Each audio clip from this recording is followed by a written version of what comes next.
আমার বাবা বিদাত করে, তাকে কিভাবে দাওয়াত দেব, বা সেই পরিবারে বা সেই সমাজে কি করে দাওয়াত দেব, কারণ বাবাই বিরোধিতা করছেন। দাওয়াত দিতে গেলে অনেক সময় ঝগড়া হয়ে যায়, তাতে কি আমি গুনাহগার হব? ঝগড়া করবেন না, ঝগড়া করা সমাধান নয়। দাওয়াত দিতে হবে ধৈর্যের সাথে। দাওয়াত দিতে হবে কিসের সাথে? ধৈর্যের সাথে। যাকে দাওয়াত দেবেন তার তো মনের উল্টা, কারণ সে আপনাকে ভুল বুঝছে যে আপনি ভুল, ও সেই ঠিকই আছে। সুতরাং স্বাভাবিক প্রতিক্রিয়া হইতে পারে, রিয়াকশন হইতে পারে। সেখানে ওয়াতাওয়া সাওবিস সবরে, আল্লাহ কি শিখিয়েছেন? দাওয়াতের কাজ যখন করে ওয়াতাওয়া সাওবিল হক, হক কথা যখন বলবেন তখন সবর করা ফরজ।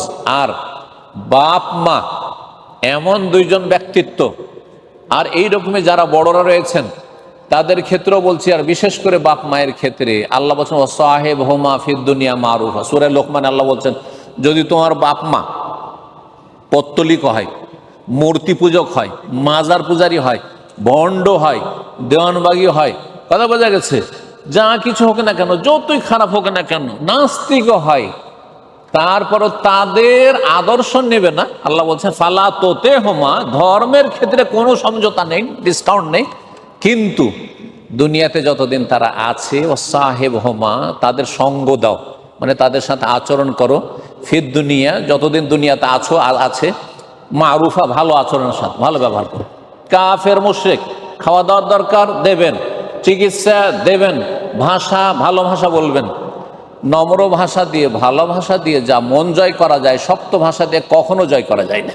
নবী সাহেব এই কথা বলেছেন। জি, মা কানা রিফকু ফি শাইইন ইল্লা জানা, যার মধ্যে নম্রতা আছে সে আরো বেশি অলংকৃত, সুসজ্জিত হয়ে যায়, এটা আপনার অলংকার।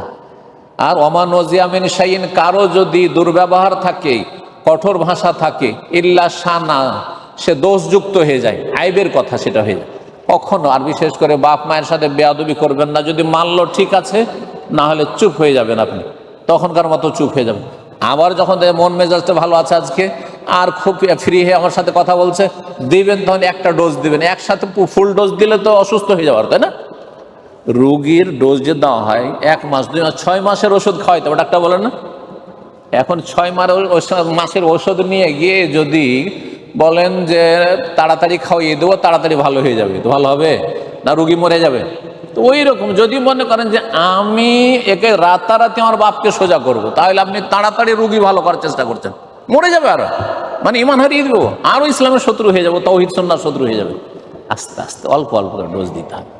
কতটা ডোজ দিলে সেই ডোজটা সে হজম করতে পারবে, এইরকম দিতে হবে আস্তে আস্তে। আল্লাহ তৌফিক দান করুন। দাওয়াতের কাজে হিকমত খুব জরুরি। ইনশাআল্লাহ তার শনিবারের দিনে এই দাওয়াত সম্পর্কে আলোচনা হবে। আল্লাহ তৌফিক দান করে। জি, চেষ্টা করবেন থাকার। সিতরা